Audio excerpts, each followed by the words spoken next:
इस कार्यक्रम के अगस्त माह से सितंबर माह तक के पुण्यार्जक हैं श्री पदम चंद जी, श्रीमती शांति देवी पाटनी, श्री संजय श्रीमती शालिनी पाटनी, श्री सुमित श्रीमती रितिका पाटनी, श्री रजत श्रीमती सिमरन पाटनी, प्रतीक्षा, दिशा, नव्या।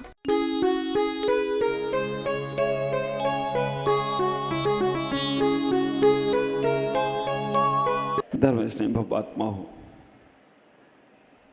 ना किंचना इति आकिंचना। अभी हमारे कपूरचंद जी ने बोला है आपको, किंचित भी हमारा कुछ भी नहीं है, किंचित भी हमारा भाव में भी नहीं होना चाहिए, परिणामों में भी नहीं होना चाहिए। और आचार्यों ने कह दिया कि किंचित भी हमारा कुछ भी नहीं है। ऐसे भाव दशा को जब प्राप्त होगे तब तुम उत्तम आकिंचन धर्म में जाओगे। संसार में रहकर ऐसा संभव है क्या? आप विचार करना, चारों तरफ से राग द्वेष, चारों तरफ से परिग्रह, चारों तरफ से परिवार, चारों तरफ से संसार की क्रियाएं, चर्याएं, वैभव हमारे पास है, और फिर उत्तम आकिंचन को हम कैसे स्वीकार करें?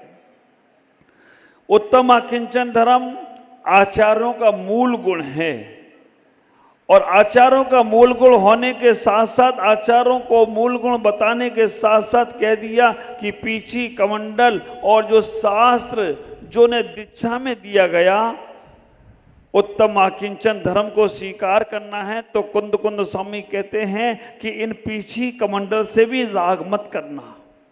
जब शरीर से ही राग नहीं करना है, शरीर भी तुम्हारा मरण धर्म है, तो पीछी कमंडल से कैसा राग कर रहे हो? उस उत्तम आकिंचन धर्म को स्वीकार करने के लिए उमा स्वामी आचार्य तत्वसूत्र में कहते हैं कि सामान तुम्हारे पास बहुत है, जो जरूरत का सामान तुम्हारे पास है वो तुम्हारे पास रहेगा, लेकिन मूर्छा परिग्रह ख्याल करके रखना। उन्होंने कहा कि आप सामान नहीं छोड़ पा रहे हो, जो नेसेसरी जरूरत है, जो तुम्हारे जीवन में कल्याण में कारण बनने वाला है, जो तुम्हारे आत्मा को आगे बढ़ाने वाला है, उस साधना के साधन के साधनों को हम नहीं छोड़ पा रहे हैं, तो कम से कम इतना तो रखो, उसके प्रति मूर्छा का भाव मत रखो। विचार करना, मूर्छा का भाव ही तुम्हारे संसार में वस्तुओं के प्रति आसक्ति लाता है, और जब मूर्छा का भाव होता है, आसक्ति का भाव होता है, तो राग द्वेष बढ़ना शुरू होता है, और जैसे राग और द्वेष बढ़ना शुरू हुआ, वैसे ही हमारी मोह की परिणति हमें संसार में पकड़ लेती है। उत्तम आकिंचन आचार्य ने अपनी बातों को कहा, लेकिन पूजा में भी आप पढ़ते हो उत्तम आकिंचन के लिए, फांस तनक सी मन में साले। ये पूरा शरीर तुम्हारा बिल्कुल व्यवस्थित है, लेकिन छोटा सा कांटा अगर पैर में लग जाए ना तो पूरे शरीर को हिला देता है। ख्याल करके रखना, छोटा सा कांटा भी पैर में चुभे तो तुम चल नहीं पाते हो, लंगड़ा लंगड़ा कर चलते हो। और थोड़ा सा मुख में कुछ खाते रहे हो और दांतों में कुछ फंस जाए ना, बार बार जीभ कहाँ जाती है? बार बार जीभ वहीं जाती है, वहीं जाती है। तो जब शरीर में इतनी छोटी सी चीज तुम्हें परेशान करती है, तो मन में जो तुमने बैठाल के रखा है कि हमारे बिना संसार का कुछ हो नहीं सकता है, हम हैं तो घर चल रहा है, हम हैं तो परिवार चल रहा है, हम हैं तो व्यापार हो रहा है, हम हैं तो संसार में सब कुछ चल रहा है, ये जो तुम्हारे मन में बैठा ना, ये ब्रह्म निकाल दो। इतना सोचना कभी अपने आप से, जब तुम नहीं थे तब संसार नहीं चल रहा था, जब तुम घर में नहीं थे तब तुम्हारा घर परिवार में लोग भूखे मर रहे थे, जब तुमने व्यापार नहीं किया था तो व्यापार नहीं चलता था। हमने कितना अहम ओढ़ रखा है कि मैं हूं तो सब कुछ चल रहा है, और मैं नहीं होऊंगा तो कुछ। उत्तम आकिंचन धर्म मैं और मेरा का भाव समाप्त कराता है। आप विचार करके रखना, उत्तम आकिंचन धर्म में और मेरा का भाव समाप्त करा देता है। पानी है ना, बिल्कुल मैं और मेरा का भाव नहीं रखती है, तो पानी अपनी रफ्तार से जाए ना तो चट्टान को भी चूर चूर कर देती है। और जहाँ पानी बंध जाए ना, किसी सरोवर में पानी बंध जाए तो पानी सड़ जाता है, वो पानी कोई पीता नहीं है। इसी प्रकार से तुम मैं और मेरा में बंध गए तो तुम सड़ जाओगे, कोई उपयोग नहीं कर सकता। तुम विराट हो, अपनी विराटता को पहचानने का प्रयास करो। ख्याल करके रखना तुम्हारी विराटता कितनी है। हमारे जिनागम में कहा है, जब समुद्र घात भगवान केवली करते हैं तो उनके आत्मा के प्रदेश पूरे लोक में फैल जाते हैं, पूरे लोक में उनके आत्मा के प्रदेश फैल जाते हैं। तो हम उतने ही प्रदेशों को लेकर जी रहे हैं, लेकिन हम बंधे हुए हैं। ये मेरा परिवार, ये मेरा घर, ये मेरा व्यापार, ये मेरा शरीर, जो मेरा मेरा कर रहे हो ना, ये मेरा है ही नहीं। कोरोना काल में हाथ लगाए सब छोड़ गए बिना विचार करके रखना, तुम्हारा कुछ भी नहीं है। क्या है? नग्गो ही मोक मग्गो शेषा उमग्गो। आचार्य हमारे कुंद कुंद स्वामी कह देते हैं, नग्गो ही मोक मग्गो शेषा उमग्गो। विचार करके रखना, नग्नता ही मोक्ष मार्ग है, नग्नता से ही मोक्ष जाओगे। शरीर पर एक भी धागा है ना, एक भी धागा शरीर की पूज्यता पर अपूज्यता को लाकर खड़ा कर देता है। अकलंक और निकलंक का उदाहरण आपको मालूम है। अकलंक और निकलंक दोनों पढ़ने के लिए गए, और पढ़ने के लिए गए बुद्धों के आश्रम में। वहाँ पर पता चला कि यहाँ जो 2 जैन लोग पढ़ रहे हैं, परीक्षा के लिए उन्होंने कहा कि जैन मूर्ति को रख दिया और कहा कि इसे नांग कर जो जाएगा, इसे सभी को नांगना है। जो अन्य धर्म अवलंबी थे वो जैन प्रतिमा को नांग कर चले गए, उन्हें कोई मतलब नहीं था। लेकिन जब अकलंक और निकलंक के पास बात आई तो उन्होंने कहा क्या किया जाए, हमारी प्रतिमा का अपमान हो जाएगा, हमारे भगवान का अपमान हो जाएगा, क्या करा जाए। ख्याल करना, जैन धर्म को मानने वाला व्यक्ति या जैनत को मानने वाला व्यक्ति स्वप्न में भी देव सास गुरु के आलोचना का भाव नहीं रखता है, निंदा का भाव नहीं रखता है, जैन प्रतिमा का अपमान करने का भाव नहीं रखता है। जैसे ही उनको मौका आया तो उन्होंने इशारे में कहा कि एक धागा प्रतिमा पर डाल देंगे तो प्रतिमा पर हम फिर पार हो जाएंगे। धर्म की रक्षा के लिए ऐसा करना पड़ा। विष्णु कुमार मुनिराज को धर्म की रक्षा के लिए अपना मुनि भेष छोड़ना पड़ा और धर्म की रक्षा कर कर वापिस मुनि बन गए। जैसे ही उन्होंने वो धागा डाला और प्रतिमा को पार कर गए। ख्याल करना, एक धागा भी अगर हमारे शरीर पर निर्गंध अवस्था में आ जाए तो वो हमारी पूज्यता पर बाधित हो जाता है। आपको आश्चर्य होगा, वस्त्रधारी कितनी भी तपस्या कर ले, कपड़े में रहने वाला कितनी भी तपस्या कर ले, चाहे आरका माता जी बन जाएं, चाहे छुल्लक जी बन जाएं, चाहे ऐलक जी बन जाएं, और वो मुनिदास से भी ज़्यादा तपस्या करते हों, ज़्यादा उपवास करते हों, फिर भी हमारा जैन आगम कहता है कि 16वें स्वर्ग से ऊपर नहीं जा सकते। 16वें स्वर्ग तक ही उनका मापदंड रहेगा, वहीं तक जा सकते हैं। और निर्गंत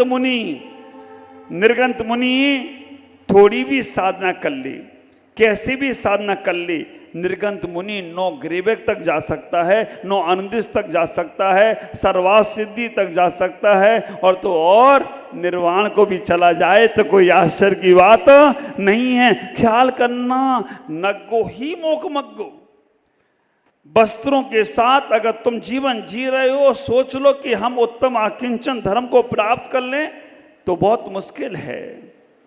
हाँ, जान लो, जब तुम्हें ये लगे कि संसार में अब हमारा कुछ भी नहीं बचा, हमारा साथ में कुछ नहीं दे रहा है, हमारा साथ संसार शरीर ने भी छोड़ दिया, उसी वक्त अपने जीवन के उस सार को पा लेना। कपूर चंद जी बाबू जी बैठे हैं, बहुत विद्वान हैं, बहुत ज्ञानी हैं, और मन में इनके भी कभी कभी आता होगा कि मैं कभी मुनि बनकर अपना कल्याण कर लूं, क्योंकि हर बार जन्म लिया वस्त्रों के साथ, और आज उत्तम आकिंचन के दिन आए, माँ जी साथ में लेकर आई। और आप विचार करना, मेरे को लग रहा है कि आज ही हो जाए काम तो बहुत अच्छी बात है। इतिहास होने का, बड़े बड़े विद्वान अभी दीक्षा ले रहे हैं। हमारे आचार्य विद्यासागर जी के गुरु, दादा गुरु ज्ञान सागर जी जो थे ना, वो भी भूरामल जी पंडित जी थे। हमारे भरत काला जो बंबई के विद्वान थे, वो हमारे पुण्य सागर जी के पास दीक्षा ली, मैं शामिल था उसमें। और दीक्षा लेने के बाद कल्याण कर लिया उन्होंने अपने जीवन का।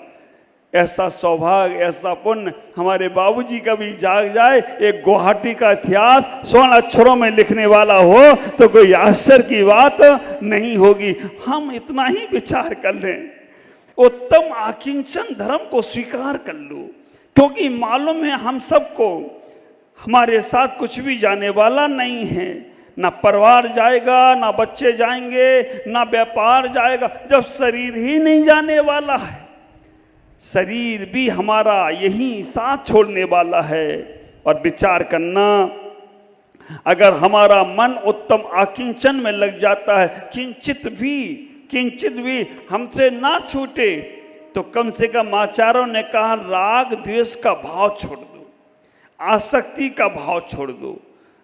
तत्वा सूत्र में सूत्र कहा ना, मूर्छा परग्रह, कहा कि मूर्छा जो है ना वो सबसे बड़े परग्रह। अभी बाबूजी ने कहा ना, बहुत से लोग बिना खाए पिए रह रहे हैं, लेकिन उनका कोई कर्म निजरा नहीं है, उनका कोई पुण्य का आश्रम नहीं है, उन्हें मिल नहीं रहा है। और मिलने के बाद छूट जाए तो समझना 56 भोग रखे हैं तुम्हारी थाली में, और तुम्हारे मन में आ जाए नहीं मुझे तो आज 4 ही अनाज खाना है, बाकी का सब त्याग, वो त्याग तुम्हारे उत्तम आकिंचन में कारण बनेगा। तुम्हारे पास खूब वैभव है, धन दौलत है, मकान दुकान है, तुमने कह दिया नहीं 10 दिन तक हम कोई व्यापार नहीं करेंगे, ये उत्तम आकिंचन की छोटी सी इकाई होगी। ख्याल करके रखना, जिसके पास है और उसमें आसक्ति का भाव कम है तो वो उत्तम आकिंचन में जाएगा, और जिसके पास है ही नहीं, हाँ अब विचार करना, दांत है नहीं, काय का त्याग, चने का त्याग हमारा, वो काय का त्याग, दांत ही नहीं है तो अब चने का त्याग किस काम का है। जिसके पास है ही नहीं वो छोड़ दे तो कोई बहुत बड़े आश्चर्य की बात नहीं है। मैं आपसे कहूँगा अपने जीवन में इतना ही ख्याल करो, छोटा सा एक कपड़ा, पारसमणि लोहे को सोना बना देती है, पारसमणि लोहे को सोना बना देती है। पारसमणि के पास इतनी ताकत है।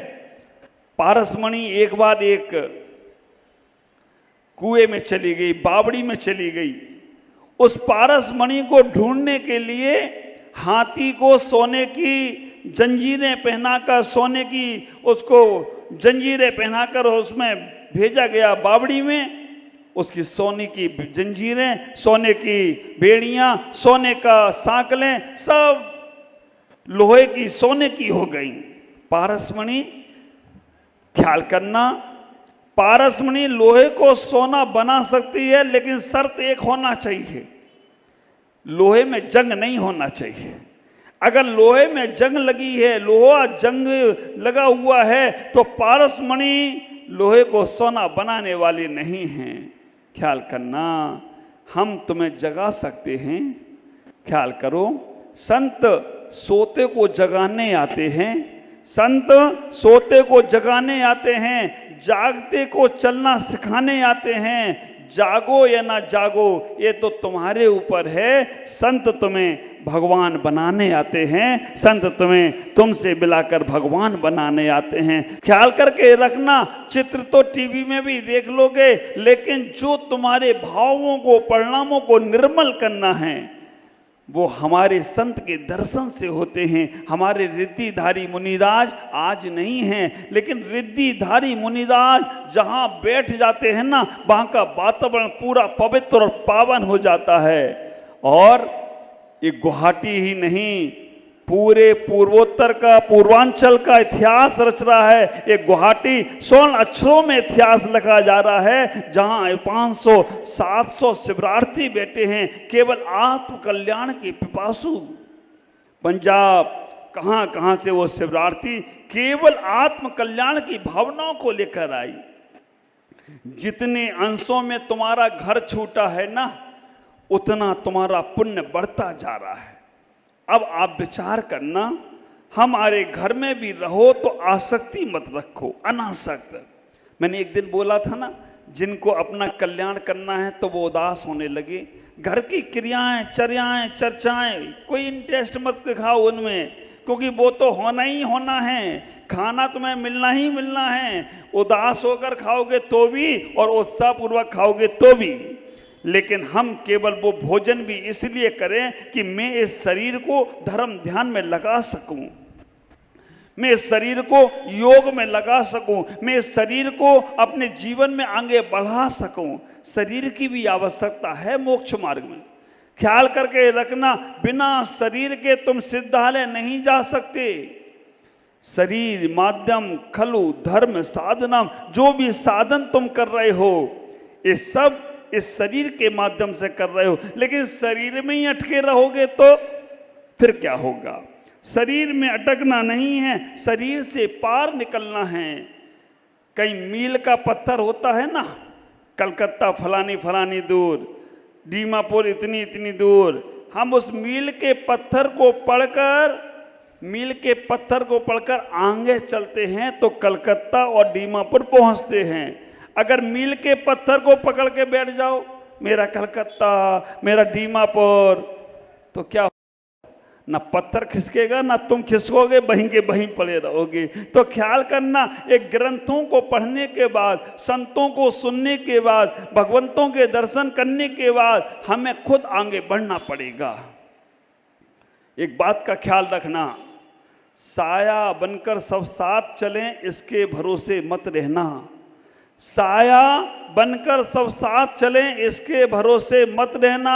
अपने व्हीकल अपने रहें, इसके भरोसे मत रहना। सूर्य के मंदिर सबर पर प्रतिदिन चलना पड़ता है, बैठे बैठे दिन बदलें, इसके भरोसे मत रहना। बैठे बैठे दिन बदलें, इसके भरोसे मत रहना। हमारे जीवन में वो उत्तम अकिंचन धर्म लाना है।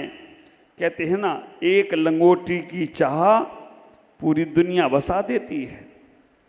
मूर्छा भाव ना लाएं, अनासक्त बने, इससे तुम्हारे अंदर उत्तम आकिंचन धर्म आएगा, तुम्हारा जीवन का कल्याण होगा।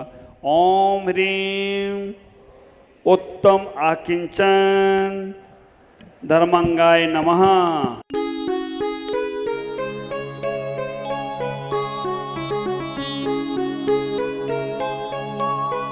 इस कार्यक्रम के अगस्त माह से सितंबर माह तक के पुण्यार्चक थे श्री पदम चंद जी, श्रीमती शांति देवी पाटनी, श्री संजय श्रीमती शालिनी पाटनी, श्री सुमित श्रीमती रितिका पाटनी, श्री रजत श्रीमती सिमरन पाटनी,